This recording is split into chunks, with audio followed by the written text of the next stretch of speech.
Hey everyone! In today's video, I'll walk you through how to create a MySQL database in HostGator. This process is quick, straightforward, and perfect for anyone just starting with web development or managing their online presence. By the end of this tutorial, you'll be able to set up your database with ease. Let's get started. First, open your browser and go to HostGator.com. HostGator is a popular choice for web hosting, and you'll find its dashboard user-friendly.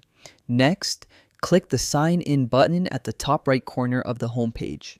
Enter your username and password to access your account. If you don't already have an account, you'll need to register, but for today, we'll assume you're already set up. After logging in, you'll land on your HostGator dashboard. From here, navigate to the My Account section.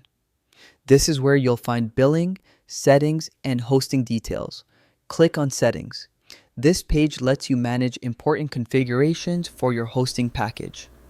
Inside Settings, look for the Advanced option. Clicking here brings you to a more detailed panel with tools and features for customization. Now, locate the tab or button labeled Databases and click it. This is where you'll manage everything related to your databases. Inside the Databases page, click on the button labeled Manage.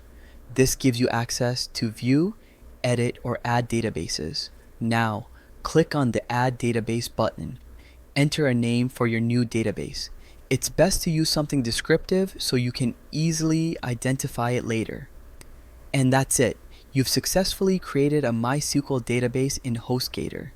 This setup is a key part of managing data for your web applications, whether it's a small project or a larger app.